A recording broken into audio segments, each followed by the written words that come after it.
दोस्तों कैसे हैं?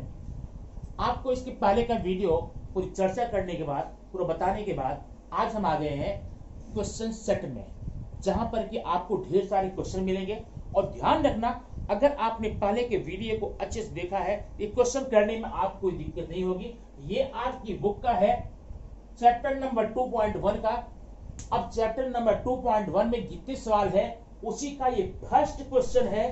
अब पहले क्वेश्चन में कुछ सब क्वेश्चन दिए गए हैं और आपको करना क्या है, बताना है पाइथागोरस त्रिक पहचानिए, आइडेंटिफाई द पाइथागोरियन ट्रायड, या ये बताना है कि क्या ये जो देखिए अब यहाँ पर 6 क्वेश्चन दिए गए, मैंने उसमें 3 लिया है। पहला है 3, 5, 4, सेकंड है 4, 9, 12 और नेक्स्ट है 5, 12, 13। आपको ये पता लगाना है कि ये जो त्रिभुज की भुजाओं की जो संख्या दिए गए हैं, जो सेट दिए गए हैं, वो समकोण के हैं कि नहीं।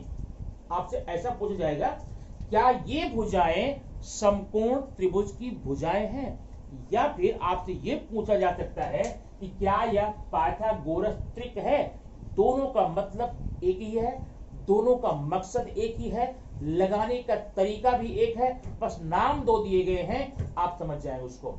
तो आपको ये बताया गया था फर्स्ट वीडियो में कि कैसे पहचानेंगे। अगर आपको ये पहचानना है तो सबसे पहले करना क्या होता है, देखिए अगर कोई त्रिभुज समकोण है तो उसमें जो सबसे बड़ी भुजा होती है वो कर्ण होती है। अब पाइथागोरस के नियमानुसार किसी समकोण त्रिभुज में कर्ण पर बना वर्ग अन्य दोनों भुजाओं पर बने वर्गों के योगफल के बराबर होता है। ठीक है, अब हम यही पता लगाएंगे, अगर इन सारे त्रिक में से सबसे बड़ी भुजा का वर्ग अन्य दोनों छोटी भुजाओं के वर्गों के योगफल के बराबर आ जाता है, तब तो बोलेंगे हाँ ये त्रिभुज समकोण त्रिभुज है, या ये जो त्रिक है, ट्रायड है, ये पाइथागोरस ट्रायड है। और नहीं आता है फिर नहीं है। देखते कैसे लगाते हैं। पहला देखिए, अब आप इसमें देखिएगा सबसे बड़ी भुजा कौन है, 3, 5, 4, 5 है, तो पहले हम लिखेंगे 5 square. 5 square equal to 25, equation number 1 डाल के छोड़ दीजिए।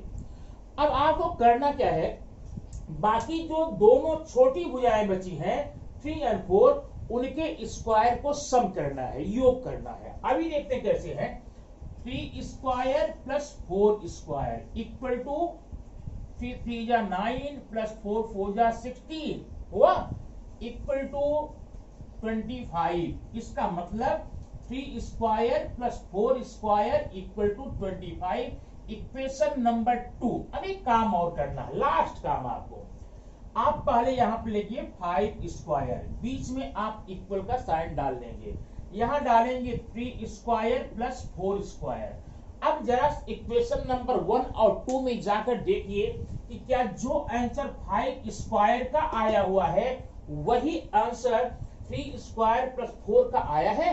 तो देखिए 5 स्क्वायर का आया 25 और नीचे 3 स्क्वायर प्लस 4 स्क्वायर का 25। इसका मतलब दोनों तरफ बराबर दिख रहे हैं। तो जब ये इक्वल हो गया, देखिए अतः यह, यही लिखेंगे, अतः यह पाइथागोरस त्रिक है। क्लियर, यह पाइथागोरस त्रिक है। और अगर यही बराबर नहीं आया होता तो लिख दे कि ये पाइथागोरस त्रिक नहीं है। आइए एग्जांपल और ले लेते हैं, कंफर्म हो जाएगा आपका। अब एग्जांपल नंबर 2 में देखेंगे, यहां जो भुजाएं दी गई है 4 है, 9 है, 12 है, तो इसमें सबसे बड़ी भुजा कौन सी है, 12 है। पहले हम 12 का देखेंगे, 12 square equal to 144, equation number 1। बाकी छोटी भुजाएं हैं 4 and 9, 4 square plus 9 square equal to 16 प्लस 36, 4 square plus 9 square equal to 6, 6, 12, 3, 1, 4, 1, 5। ये देखिए 52, इक्वेशन नंबर 2। अब यहां फिर आप क्या करेंगे, अतः 12 square equal to 4 square plus 9 square. जरा आप देखिए इक्वेशन नंबर 1 एंड 2 में ये बात सच है कि नहीं। यहाँ 12 का स्क्वायर 144 आ रहा है और यहाँ पर 4 एंड 9 का स्क्वायर 52 आ रहा है, ये तो सही नहीं है। और जब ये सही नहीं है तो हम ऐसे क्रॉस कर देंगे। इसका मतलब 412 square is not equal to 4 square plus 9 square. तो जब इक्वल नहीं है इसका मतलब ये भुजाएं पाइथागोरस के नियमानुसार समकोण त्रिभुज की भुजाएं नहीं हो सकती। और जब ये समकोण त्रिभुज की भुजाएं नहीं हो सकती तो इसको हम पाइथागोरस ट्रिक नहीं बोल सकते। आप यहां लिख देंगे शब्द में, अतः यह पाइथागोरस ट्रिक नहीं है। तो इस प्रकार से दो क्वेश्चन हमने बता दिया है। तीसरा 5, 12, 13 का ये आप निकाल सकते हैं। नीचे 3 क्वेश्चन है वो निकाल सकते हैं। जहां पर नहीं आएगा फिर कमेंट बॉक्स तो बना हुआ है ना, उसमें आप जाकर बताइए ये क्वेश्चन नहीं आया, मैं आपके लिए वो वीडियो बना के दे दूंगा।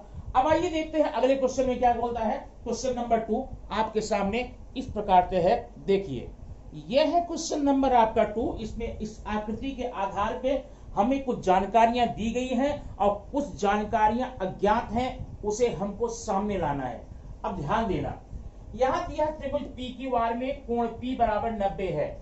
इन triangle P Q R angle P equal to 90, angle P यहां पर है। दूसरी बात, PM यहां पर परपेंडिकुलर है, लंब है किस पर, क्यू आर पर। ये जो PM है क्यू आर पर लंब है। दो चीजें हो गई।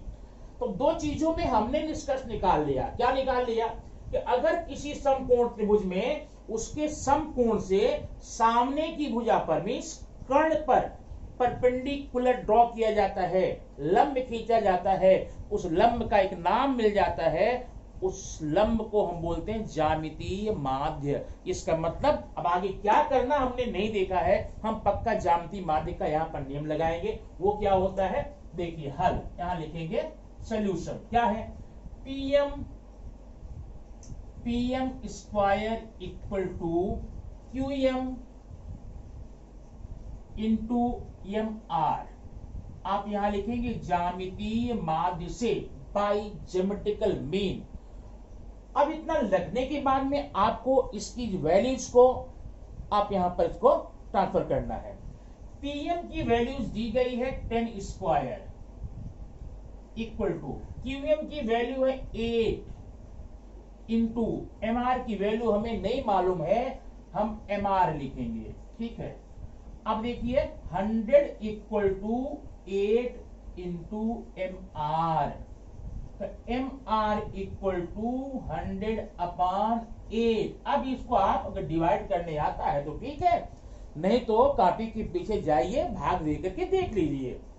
देखिए 8 1 जा 1 यहां पर हो गया, 8 1 जा 1 बचा 2, 2 के पीछे 0 है 20 हो गया, 8 2 जा 16 बचा कितना 4, 4 पर जब पॉइंट लगा के 0 रखेंगे तो 8 5 जा 40। तो आपका यमार का मान आ गया कितना 12 अपॉन 5। अब ध्यान ये देना कि हमने यहां पर यमार का मान निकाला है। अब क्वेश्चन क्या पूछ रहा है, यमार नहीं पूछ रहा है, पूछ रहा क्यू आर। अब किधर है क्यू आर, हमें ये पूछा जा रहा है, और जबकि ये निकालने का हमारे पास कोई साधन नहीं था यहाँ पे, ठीक है। तो अब हम ये निकालेंगे, बट सिंपल सी बात है, यहां पर आप करेंगे Q R equal to QM plus MR, means Q R equal to QM ये वाला पार्ट प्लस ये वाला। अगर आप कहीं भी ये चीज लिखते हैं Q R equal to QM plus MR या माइनस करके लिखते हैं तो ऐसा क्यों लिखते हैं, उसका रीजन आपको लिखना पड़ेगा। यहां लिखेंगे बिकॉज QMR ये कोलिनियर है, ठीक है। अब वैल्यू रखिए, QM का 8 है, इसका 12.5 है, ऐड कर दीजिए 20.5, तो QR की वैल्यू आपकी आ गई 20.5। और एक बात आप बता दूं, मैंने चूक से ये जो क्वेश्चन था थर्ड वाला सेकंड बता दिया है। अब इसके बाद मैं सेकंड बताऊंगा। जो फर्स्ट आपने पढ़ा, फर्स्ट बार ये थर्ड फिगर बन गया, तो मैं थर्ड बन गया, मैं थर्ड बता दिया, ठीक है। अब सेकंड बताता हूं, सेकंड को फिगर के रूप में देख करके आप तुरंत समझ जाएंगे। जैसे ये क्वेश्चन है वैसे ही आपको सेकंड भी मिलेगा। जब देखिए क्या कहता है सेकंड क्वेश्चन। ये रहा आपके सामने क्वेश्चन नंबर 2। बड़ा छोटा सा प्यारा सा क्वेश्चन है, आसान सा है, आप आसानी से लगा लेंगे। बस आकृति को दिमाग में बैठाने की कोशिश कीजिए, वेरी सिंपल। काफी लोग लगा भी चुके होंगे, फिर भी मैं बताऊंगा। देखिए यह है ट्रायंगल MNP, और MNP में जो एंगल N है वो 90 का है, मतलब समकोण त्रिभुज है। और इस 90 से इसके कर्ण पर, हाइपोटेनस पर, MP पर एक लंब खींचा गया है, इसका नाम है NQ। और जानकारियां क्या है, MQ की वैल्यू है जो वो 9 है, QP की 4 है, आपको NQ का मान निकालना है। फिर बात वही आ गई, समकोण त्रिभुज में उसके 90 अंश वाले कोण से सामने की भुजा पर जो लंब खींचा जाता है उसका नाम ज्यामितीय माध्य, ज्योमेट्रिकल मीन होता है, और उसका आंसर सीधा निकालते हैं। ये देखिए NQ square equal to MQ into QP, ठीक है। अब मान रख दीजिए NQ square equal to 9 into 4 equal to 36, means आ गया आपका NQ स्क्वायर इक्वल टू 36। ध्यान देना, आपसे NQ स्क्वायर की वैल्यू नहीं पूछी गई है, आपसे पूछी गई है NQ की वैल्यू क्या होगी। तो आप क्या करेंगे, आप जानते हैं NQ equal to under root 36, तो NQ इक्वल टू 6, आपकी NQ की वैल्यू यहां आगे आ गई। कितना छोटा सा प्यारा सा प्रश्न है। ऐसे ही इसके सारे प्रश्न हैं। अगर आपने दी गई वीडियो को पूरा एक बार देखा है तो मुझे पूरा विश्वास है ये सारे क्वेश्चन आपको बड़ी ही आसानी से आते हैं। चलिए इसी कड़ी में देखते हैं अगला क्वेश्चन क्या बोलता है। अगला क्वेश्चन आपके सामने रहा, सीरियल में आए हुए क्वेश्चन नंबर 4। आप देखिए आकृति में क्या कहा गया है, क्या पूछा गया है। पहले इंफॉर्मेशन हम कलेक्ट करते हैं, क्या क्या जानकारियां, उसके बाद हम सवाल में चलेंगे। ये ट्रायंगल है RSP आप ध्यान देखें, इसमें एंगल S 90 है, एंगल P 30 है। इसका मतलब यहां जब 90 और 30 की बात आ गई है, हमें भुजा ज्ञात करनी है, तो हमारे पास नियम है 30 90 30 60 90 का। अब ये देखेंगे हल में क्या है, त्रिभुज RSP में कोण P इक्वल टू 30 है, कोण R इक्वल कोण यस इक्वल टू 90 है, so angle R equal to 60। Directly आप ऐसे लिख देंगे, कुछ करना नहीं होगा। या यूं कर सकते हैं, किसी भी त्रिभुज के तीनों कोणों का मान 180 होता है। अगर दो कोण दिए गए हैं तीसरा निकाल सकते हैं, लेकिन निकालने की प्रक्रिया यहां पर नहीं करना, ठीक है, वो हो गया, ठीक, वो एक्सेस हो जाएगा और आपके नंबर कुछ मिलेंगे नहीं। तो आपका ये हो गया 60, इसका मतलब हम यहां लगाते हैं, इसलिए ट्रायंगल RSP एक 30 60 90 का ट्रायंगल है ना। ये 30 60 90 का हो गया, और जब 30 60 90 का हो गया मेरे भाई, तो आपको लगाना क्या होता है, 30 60 90 का प्रमेय है। 30 अंश के सामने की भुजा कर्ण की आधी होती है, जबकि 60 के सामने की भुजा कर्ण की करनी में 3/2 होती है। ये नियम आप पढ़ चुके हैं। अच्छा, अब क्या लगाएं, यहां पर कर्ण की वैल्यू तो दी नहीं गई है, अब क्या करें, लेकिन 30 के सामने का मान दिया है, 30 वाला रूल लगाएंगे। क्या लगाएंगे, RS equal to 1/2 into RP। 30 अंश के सामने की भुजा बराबर होता है 1/2 गुणे कर्ण। ये नियम आपने पढ़ा, ठीक है। यहां लिख देंगे 30 अंश के सामने की भुजा, opposite sides of the 30 degree, ठीक है। अब मान रख दीजिए, किसका मान दिया है, हमें RS का मान मालूम है, 6 इक्वल टू 1/2 इंटू RP। तो आप जानते हैं 2 यहां आ जाएगा, 6 इंटू 2 इक्वल टू RP, तो RP इक्वल टू 12 हो जाएगा। हमारा काम हो गया, हमने RP का मान 12 निकाल लिया, ठीक है। ये है RP। अब निकालना RS का मान। RS ये है, पहले पता लगाइए RS है क्या। RS 60 की अपोजिट साइड है, 60 के सामने की भुजा है। सेकंड नंबर लिखेंगे RS equal to √3/2 into hypotenuse RP। यहां लिख देंगे 60 अंश के सामने भुजा, माने 60 अंश के सामने भुजा कर्ण की करनी में 3/2 गुनी होती है, आपने पढ़ा है, मान रख दीजिए। अब ये होगा √3/2 इंटू RP की वैल्यू 12 है, 2 6 12, आपका आ गया 6√3। तो RS इक्वल टू 6√3 आपका ये आंसर आ गया। ठीक है, अब आपने देख लिया 30, 60, 90 का प्रयोग करके ये प्रश्न आपने पढ़ लिया। अब जरा देखते हैं पांचवें क्वेश्चन में क्या बात है भाई, वो भी देख लिए। पांचवा क्वेश्चन आपके सामने रहा ये, बड़ा प्यारा सा छोटा सा क्वेश्चन आपके सामने ये है। क्वेश्चन नंबर 5 आपका हो सकता है ये। यार यहाँ पर देखिए एक डिजाइन, एक आकृति, एक डायग्राम दिया गया है, एक ट्रायंगल है, त्रिभुज है।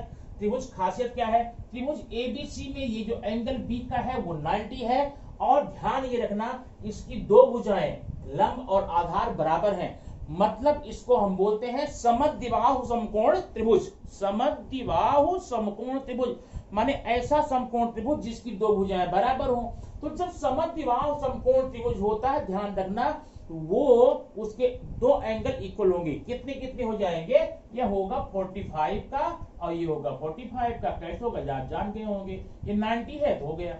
अब इसके आधार पे देखिए यह है 45 डिग्री और ये है 45 डिग्री। अब जरा इसके बारे में और जान लीजिए, किसी भी त्रिभुज में सर्वांगसम भुजाओं के सम्मुख कोण सर्वांगसम होते हैं। अगर दो भुजा बराबर है तो उसके आमने सामने कोण बराबर होंगे।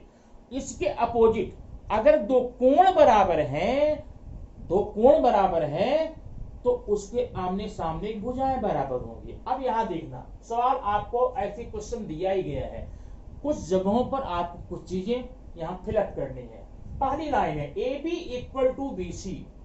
ए B equal to B C, भाई A B equal to B C क्यों है, सीधी बात है। अगर ये निशान न लगा होता तब तो हम लिखेंगे सर्वांगसम कोणों की सम्मुख भुजा है, ठीक है। लेकिन ये जो सिंबल मैंने देख रहे हैं ये किताब में लगा के दिया, इसलिए हम लिखेंगे यहाँ पर दत्त मींस गिवन, बस हो गया। A B equal to B C क्यों है, कौन बताया आपको, तो आप बोल दिए दत्त है, दिया है, सवाल में लिखा है, हम लगा दिया। अब फिर है इसलिए angle B A C equal to 45 हो गया। अब एक नियम और देखिए, 45 45 90 के त्रिभुज में 45 अंश के सामने की भुजा कर्ण की 1 करणी में 2 गुनी होती है। मतलब जैसे ये 45 के सामने भुजा ए बी है ना, ए बी बराबर हो जाएगा 1 करणी में 2 गुणे कर्ण माने ए सी, और वैसे बी सी हो जाएगा। वो चीज यहां पर है, तो ए बी बराबर बी सी, दोनों भुजा बराबर है, ए बी बराबर बी सी बराबर 1 करणी में 2 गुणे ए सी हो गया।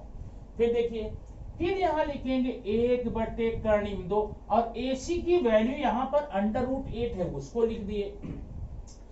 और फिर यहां पर 1 करणी में 2 लिख दिए, और जो √8 है अगर आप इसका स्क्वायर रूट निकालने जाएंगे, वर्गमूल निकालने जाएंगे तो 2 करणी में 2 आएगा। ठीक है, कैसे आता है देख लो, करणी में 8 बराबर होता है करणी में 4 गुणे 2 ना, 4 गुणे 8, 4 का वर्गमूल 2 होता है, अंदर 2 आपका बच जाता है, 2 करणी में 2 आता है, तो आपका इस प्रकार से वहां पर लिखा ही गया है, इसमें कोई दिक्कत नहीं है। तो अब देखना ये अंडर रूट से कैंसिल हो जाएगा, कट जाएगा, आपका आंसर होगा 2। तो लास्ट के बॉक्स में आपका ये जो 2 आया है यही आपका आंसर है। ठीक है, सवाल कैसा लगा, अच्छा है ना, बहुत अच्छा है। बस आप धीरे धीरे करते रहिए, सुनते रहिए। और एक प्रॉब्लम आप लोगों के सामने ये है, जो 10वीं बच्चे गए हैं, मुझे पता है, पूरी दुनिया को पता, सरकार को पता है कि वो सीधे अगर माना जाए 8वीं से सीधे 10वीं में आए हैं। 1 साल की पढ़ाई उनका बड़ी डिस्टर्ब रही है, क्योंकि कुछ पोर्शन काट कर, कुछ पढ़ाकर, एग्जाम लेकर उनको 10th में कर दिया गया है।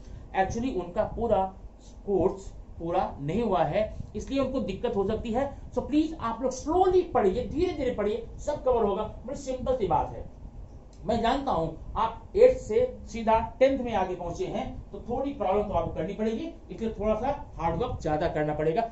आइए देखते हैं अगले सवाल में क्या क्या छिपा है। क्या कितना सुंदर प्यारा सा क्वेश्चन है भाई, ये देखो तो क्वेश्चन क्या बोलता है, एक वर्ग है, उस वर्ग का विकर्ण जो है वो 10 सेंटीमीटर है, तो आपको उस वर्ग के भुजा की लंबाई ज्ञात करनी है और परिमिति ज्ञात करनी है। तो इसके हल करने के 2 तरीके। तरीका नंबर 1 जरा देखिए, मैं बताऊंगा, जो आपको गाय होगा ले लेंगे। ये वर्ग है ए बी सी डी, मान लिया आपने, मान लिया एक वर्ग है, ठीक है। इसका ये विकर्ण है ए सी, इसकी लंबाई 10 है, आपको इसके भुजा की लंबाई ज्ञात करनी है और भुजा की लंबाई ज्ञात करने के बाद आपको परिमिति ज्ञात करनी होगी। तो आप यहां लिखेंगे, माना दिया गया वर्ग एबीसीडी है, उसका विकर्ण एसी है। आप जानते हैं वर्ग की सारी भुजाएं बराबर होती हैं, माना वर्ग की भुजा एक्स है, ठीक है। अब आप इसको भूल जाइए, मिटाना मत, भूल जाना बस। तो आप ये देख रहे होंगे कि यह एक समकोण त्रिभुज बन गया, बराबर। तो समकोण त्रिभुज बनने का मतलब सीधा होता है, कई तरीके हैं। एक तो आप पाइथागोरस लगाइए, AC square equal to AB square plus BC square, यहां पाइथागोरस से AC की वैल्यू है 10 का square equal to x square plus x square, ठीक है। ये आपका हुआ 100 इक्वल टू 2x स्क्वायर, तो x square equal to 100 upon 2, x square equal to 50, तो x equal to under root 50। अब अंडर रूट 50 को आप कर सकते हैं 25 इंटू 2, 25 का होगा 5, इसका 2, तो आपने x की वैल्यू निकाल दी, x माने भुजा। तो वर्ग की भुजा आपकी हो गई पास करने में। तो अब अगर परिमिति निकालनी है तो आप सीधा क्या कर सकते हैं, क्या कर सकते हैं, 4 का गुणा कर निकाल सकते हैं। लेकिन अगर आपको पाइथागोरस से नहीं जाना है तो फिर क्या करते हैं, अब जरा देखना, ये है आपका वर्ग है और ये विकर्ण है, तो ABC, ठीक है। अब ABC आने के बाद आप जानते हैं ये एंगल होगा 45 का, ये 45 का, ये 90 का। तो आप जानते हैं 45 अंश के सामने की भुजा माने AB बराबर BC, ये होता है 1 बटे करनी में 2 गुणे कर्ण, निकाल सकते हैं। अगर आप चूंकि डायग्राम दिया नहीं गया है तो आप डायग्राम क्यों बनाएंगे, आपके मन में ये बात हो सकती है। तो आइए बिना डायग्राम का भी एक हम तरीका देख लेते हैं। तरीका बड़ा सिंपल था, ये देखिए, ये सूत्र याद रखना, वर्ग का विकर्ण ये बराबर होता है भुजा करनी में 2, hypotenuse of the square is equal to side under root 2। ये फार्मूला है, किसी वर्ग का विकर्ण निकालने का फार्मूला है। चलिए देखते हैं, फार्मूला रख लेते हैं। विकर्ण की लंबाई आपको दी है 10 इक्वल टू भुजा अंडर रूट 2। अब भुजा माने हो जाएगा क्या, भुजा बराबर हो जाएगा 10 बटे करनी में 2, आप जानते हैं। अब इसके बाद में आपको जानना है परिमेयीकरण करते हैं, कैसे करते हैं। नीचे जो अंडर रूट है 2 है 3 है 4 है, हमें अंडर रूट नहीं चलेगा, हमें उसको हटाना पड़ेगा। वो हटाने का तरीका क्या होता है, जिस अंडर रूट को आप निकालना चाहते हैं, हटाना चाहते हैं, उसी का मल्टीप्लाई कर दो। ये हम कैसे करेंगे, 10 upon under root 2 into under root 2 into under root 2। अब ये करने का मतलब गुणा तो मैंने कर दिया और सही से देख जाए कुछ नहीं किया, क्योंकि under root 2 upon under root 2 means 1 ना, और 1 का मल्टीप्लाई करने कुछ नहीं होता। अब देखिए ये हो गया 10 अंडर रूट 2 और अंडर रूट 2 अंडर रूट 2 का जब मल्टीप्लाई करेंगे तो आएगा 2। अब ये 2 5 जब मीन्स आ गया 5 अंडर रूट 2। आपकी भुजा आ गई, बट सिंपलता है। और जब भुजा आ गई तो आप याद रखना वर्ग की परिमिति बराबर होता है भुजा गुणे 4, माने 5 करनी में 2 गुणे 4 बराबर 20 करनी में 2, ये आपकी परिमिति आ जाएगी, ठीक है। तो ऐसे ऐसे क्वेश्चन हैं और ऐसे क्वेश्चन आपको याद रखना, 10th में हो, बोर्ड के एग्जामिनेशन में ये क्वेश्चन 100% आएगा ही। बस अंतर है, जो मैंने यहाँ 10 कर दिया है वो 13 हो सकता है, 8 हो सकता है, या भुजा देकर विकर्ण पूछ सकता है, लेकिन ये क्वेश्चन तो पक्का आपको रहेगा। ध्यान रखना, समझ न आ जाए फिर कमेंट बॉक्स में बता देना, आगे बता दूंगा। फिर देखते हैं अगला क्वेश्चन आपके लिए क्या लेकर आया है और आपको क्या देना चाहता है, क्या बताना चाहता है। क्वेश्चन आपके सामने रहा ये है आपके सामने क्वेश्चन नंबर 7, और 7 मैं आपको हिंट देता हूं और आप पक्का लगा लेंगे, मुझे पूरा विश्वास है। विश्वास तोड़ना मत मेरा। ये है क्वेश्चन नंबर 7 आपकी बुक का। यहां पर देखेंगे, नाम तो मैंने लिखा नहीं है इस सवाल का, तो अभी बताऊंगा कैसे, ठीक है, लिख लूं थोड़ा नाम। इसका नाम है DFENG। ये देखो, ये त्रिभुज का नाम है। त्रिभुज EFD में ये जो आपका एंगल F है वो 90 है, ठीक है। और 90 से आपका ये जो खींचा गया है GF, ये लंब है, परपेंडिकुलर है, और इसका नाम आप जानते हैं ज्यामितीय माध्य हो जाएगा। चलो ठीक है। अब जानकारियां हमको कौन कौन सी हैं? सिर्फ GD का मान है और GF का मान है, बाकी हमको EG, कहां EG, E से लेकर G, इसको ज्ञात करना है। FD ज्ञात करना, ये और फिक्स डिपॉजिट नहीं है, ये FD ना फिक्स डिपॉजिट वाला नहीं है, ज्योमेट्री वाला, जरा देखना। और फिर EF ज्ञात करना, EF कहां, ये ज्ञात करना, सिंपल सब पढ़ देखो। त्रिभुज DFE में ये 90 है, और ये अगर आपका परपेंडिकुलर है, लंब है, तो ज्यामितीय माध्य हुआ ना, तो ज्यामितीय माध्य निकाल लेंगे, GF square equal to GD into GE, ये आप निकाल लेंगे। आपको इसकी वैल्यू मालूम, इसकी वैल्यू मालूम, ये आपका आ जाएगा, आपका आंसर हो जाएगा, ठीक। अच्छा, जब आपको ये आ गया तो यहां पर रख लेना, कुछ भी आएगा। अब इधर देखना, हमें DF निकालना है, ये FD सिंपल यार। DGF ये 90 का है, और ये भुजा मालूम है, ये भुजा मालूम है, ये तो विकर्ण हो गया ना, कर्ण हो गया ना, तो कर्ण तो पाइथागोरस निकाल लेंगे, क्यों नहीं निकालेंगे, निकाल लेंगे, ठीक है। अब इधर आइए, आप EG का मान निकाल चुके, यहां पर कुछ हो जाएगा। अब ट्रायंगल EGF में देखिए, आपको इसकी जानकारी है, इसकी जानकारी है, संपूर्ण बनाने वाली भुजाएं आपको मालूम है। कर्ण निकालना है तो कर्ण तो पाइथागोरस निकालेंगे ना, ठीक है। अच्छा, ये क्वेश्चन नंबर 7 था। और क्वेश्चन नंबर 8 देखिए, एक आयत है, आयत है, आयत में लंबाई बराबर 35 है, चौड़ाई बराबर 12 है। तो आपको इसके विकर्ण की लंबाई ज्ञात करनी है।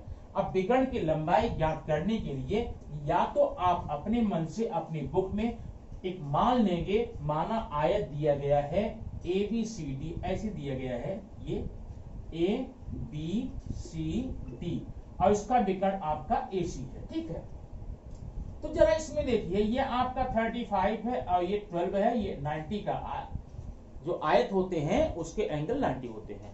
तो जब आपका ट्रायंगल बन गया ABC, तो पाइथागोरस से AC का मान आप निकाल सकते हैं, इसमें कोई दिक्कत नहीं।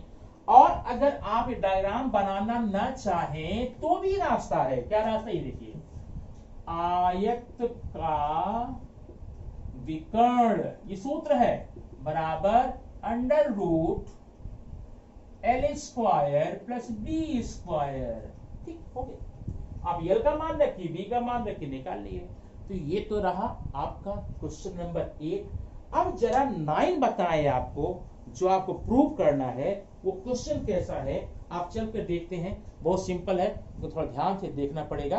ये क्वेश्चन आपके सामने रहा, ये क्वेश्चन रहा आपके सामने, क्वेश्चन नंबर 9 है। क्वेश्चन नंबर 9 में आपको हल नहीं करना है, सॉल्व नहीं करना है, बल्कि कुछ बातों को आपको प्रूव करना पड़ेगा, अरे। और इसका प्रूव करना आपके पहले के नॉलेज के आधार पर होता है, उसमें कोई दिक्कत नहीं होगी। आप टेंशन नहीं लेंगे, चुपचाप धीरे धीरे देख कर करिए, और एक बार करने के बाद 2 बार इसको और लगाइएगा, क्योंकि अगर ये क्वेश्चन आपके बोर्ड में आता है, एटलीस्ट 3 और 4 मार्क्स का क्वेश्चन बन करके आता है। अब यहां दिया हुआ है, ये त्रिभुज है QRP, तो R इसमें 90 डिग्री का है, पहले दे दिया गया है यहाँ पे। PM या माध्यिका, ये PM है, माध्यिका, माध्यिका माने जो यम है ना, वो RQ का मिड पॉइंट है, मध्य बिंदु है। तो आपको सिद्ध करना है कि सिद्ध करो कि PQ square equal to 4PM square minus 3PR square. आइए देखते हैं। सबसे पहले हम यहाँ लिखेंगे उपपत्ति, ध्यान देना, उपपत्ति मीन्स प्रूफ, प्रमाण। क्या प्रमाण लिखेंगे? त्रिभुज PRQ में, अब त्रिभुज हम PQR की बात करेंगे, यहां जो RM है ये बराबर MQ है, ये दिया है RM इक्वल टू MQ, क्योंकि मध्य बिंदु है। ये बराबर हो सकता है RQ अपॉन 2, इक्वेशन नंबर 2, समझ में आया ना? माने जो RM है और MQ बराबर है, चूंकि M मिड पॉइंट है, मध्य बिंदु है, इसलिए जो RM होगा वो RQ का मिड पॉइंट हो जाएगा, ठीक है। अच्छा, या ऐसा दोनों तरफ 2 का गुणा कीजिए, 2RM equal to 2MQ equal to RQ, ये इक्वेशन नंबर 1 यहां डालिएगा। By multiplying 2 in each sides, दोनों पक्षों 2 से गुणा करने पर हमें ये मिल गया, अब इसको छोड़ देते हैं। अब ध्यान देखना, इसमें दो समकोण त्रिभुज हैं, एक तो है PRM और एक है PRQ। पहले हम PRM के पास जाएंगे। त्रिभुज PRM में क्या है, में R इक्वल टू 90 दिया गया है, ठीक है। हम इसलिए PM square equal to PR square plus RM square, ये हमने पाइथागोरस से लगा लिया, ठीक है। इसमें आपको कोई दिक्कत नहीं होगी, मुझे पता है, ठीक। छोटा त्रिभुज आप देखेंगे, छोटे त्रिभुज में PRM में जब R 90 का है तो पाइथागोरस के नियमानुसार PM square equal to PR square plus RM square MQ square हो जाएगा, ठीक है। PM square equal to PR square plus RM square, ठीक है। अब इसके बाद एक चीज ध्यान देना है, यहाँ पे ध्यान क्या देना है, इसमें तीन पद हैं, PM PR RM। अभी हमें ये देखना है इन तीन स्टेप में से कौन सा स्टेप वो है जो हमारे साध्य में नहीं है, जो हमें सिद्ध नहीं करना। देखिए यहाँ PM है, यहाँ PM है, इट्स ओके। PR है, यहाँ PR है, इट्स ओके। लेकिन RM यहाँ पर नहीं है, ठीक है, RM नहीं है। तो हम RM कैसे निकालेंगे, पक्षांतर कर देंगे, RM square equal to PM square minus PR square. ये देखिए RM square equal to PM square minus PR square, ये इक्वेशन नंबर 2 करके छोड़ दो, यहीं पे आगे बढ़ो। अब हम लेंगे ट्रायंगल बड़ा वाला PRM, ठीक है। इसमें क्या लिखेंगे, PQ square equal to PR square plus RQ square, बराबर है। ये पाइथागोरस से सिंपल सा है, आप ध्यान देना, कोई नई बात में नहीं है। PRQ में ये जो PQ विकर्ण है, कर्ण है ना, तो PQ square equal to PR square plus RQ square, Pythagoras से। लेकिन जरा आगे बढ़ना, PR को तो PR ही रहने देंगे, लेकिन जो RQ है, ये इक्वेशन नंबर आप 1 में जाएंगे तो RQ बराबर 2RM है, RQ बराबर 2RM है। तो जहां पर RQ है हम यहां लिखेंगे 2RM whole square, equation number 1 से कर लिया, ठीक है। अब आगे बढ़ो, PR square plus 4RM square, ठीक है। आपने जब स्क्वायर किया तो 4 हो गया। अब ये देखो PR स्क्वायर प्लस, अब जरा इक्वेशन नंबर 2 में देखें, जहां पर RM लिखा है, इक्वेशन नंबर 2 RM बराबर, देखिए इक्वेशन नंबर 2 कहां देख रहे हैं, RM का स्क्वायर बराबर है PM square minus PR square. ये देखिए, तो यहां पर जो RM था उसकी जगह हम 4 यहां बाहर लेंगे। अब कोष्टक में RM का मान यहां पर है, कहां पर है, ये है PM square minus PR square, ठीक है, बंद कर दिया। अब थोड़ा वो बात को मैं यहां लेकर आऊंगा, ध्यान रखना, नहीं तो ऐसा करे, पीछे आप हो ही चुका है, इसे मैं मिटा देता हूं, ठीक है। थोड़ा सा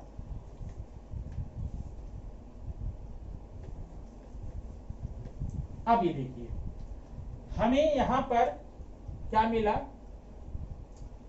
PQ square equal to PR square, यहां पर 4 का मल्टीप्लाई अंदर करेंगे plus 4PM square minus 4PR square, 4PR square, ठीक है। अब देखना ध्यान से, PQ स्क्वायर इक्वल टू, अब ये 4PM तो यहां रख लेंगे, 4PM स्क्वायर प्लस 4 माइनस 1, कितना होगा, -3 PR स्क्वायर। इस प्रकार से हमारा ये क्वेश्चन था वो एकदम अच्छी तरह से सॉल्व हो गया। अब एक क्वेश्चन और रह गया है जो पाइथागोरस के नियमानुसार है, उसको हम बताते हैं, बहुत सिंपल सा है, उसे सॉल्व करना है। और ये क्वेश्चन आप जरूर 1 या 2 बार लगाकर देख लीजिएगा, ओके। आइए question number 10 and last chapter का देखते हैं क्या है। सबसे पहले आपको इस क्वेश्चन समझना पड़ेगा, उस क्वेश्चन को समझ करके आपको डायग्राम बनाना पड़ेगा, और वो डायग्राम जब बन जाएगा तो क्वेश्चन आपका अपने आप सॉल्व हो जाएगा। ठीक है, देखिए किसी रास्ते के दोनों ओर स्थित घरों की दीवारें समांतर है, माने एक चौड़ा सा रास्ता है। कल्पना कीजिए एक सड़क है और सड़क के इस तरफ भी एक मकान है, इस तरफ भी एक मकान है, दोनों तरफ है और दोनों मकान एक दूसरे के पैरेलल है। कैसे? अब ये देख मैं बनाता हूं। ये है हमारी सड़क, ठीक है, इसकी चौड़ाई ए बी मान लो। एक मकान यहां है और एक मकान यहां है, तो ये मकान आपके पैरेलल है।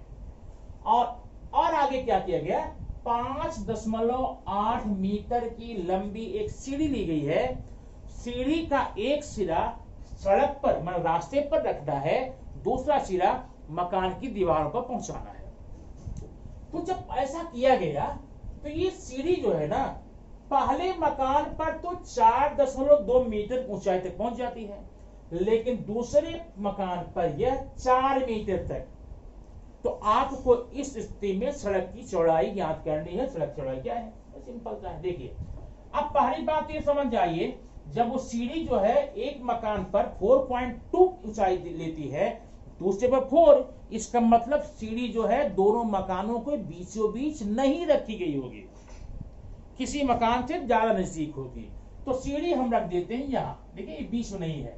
अब ये सीढ़ी जब यहां पहुंचाएंगे तो ये ऊंचाई आपकी होगी 4.2, लेकिन जब सीढ़ी इधर ले जाएंगे तो ये ऊंचाई होगी 4 और सीढ़ी की लंबाई हर हाल में 5.8 मीटर ही होगी, 5.8। अब जरा आकृति समझने के लिए हम इसको मिटा देते हैं, ठीक है, मिटा के देखिए। अब इसको नाम दे देंगे, ये नाम ए बी, ये सी और ये डी है। माने ये ऊंचाई एडी है 4.2, ये ऊंचाई बीसी है 4 और यहां पर बिंदु पी रख देते हैं जहां सीढ़ी रखी गई है। अब आपको इसी सड़क की चौड़ाई को ज्ञात करना है। अब आप क्या सोचते हैं? पाइथागोरस लगाओ, पहले एक त्रिभुज ले लो। डीएपी में आपकी ये एंगल 90 है, ये आपकी ऊंचाई है, ये कोण है, 2 मान दिए गए। पाइथागोरस से आप एपी का मान निकाल सकते हैं। और इधर सीबीपी में 5 पॉइंट ये है, 4 ये है, आप पीबी का मान निकाल सकते हैं। तो जब आप एपी और पीबी दोनों मान निकाल लेंगे तो ये पूरी सड़क की लंबाई निकालने के लिए आपको दोनों को जोड़ देना होगा और जोड़कर आसानी से ही इसका आंसर मिल जाएगा। तो ये रहा आपका पूरा प्रश्न आज का 2.1 का 1 to 10 पूरे प्रश्न हुए हैं। इसके बाद भी किसी प्रश्न में अगर आपको प्रॉब्लम होती है, निस्संदेह बेहिचक आप कमेंट कीजिए और मैं आपके लिए वो प्रश्न फिर से बनाऊंगा या डायरेक्टली आप फोन पे बता दूंगा, फोन करूंगा आपको ईमेल करूंगा, व्हाट्सएप करूंगा, भेज दूंगा। लेकिन आप बता दीजिए किस क्वेश्चन में आपको प्रॉब्लम हो रही है, ठीक है? तो ठीक है, ये वीडियो मैं आपको देता हूं। वीडियो आपको कितनी अच्छी लगी ये आप जरूर बता देना कमेंट बॉक्स में। Thank you very much.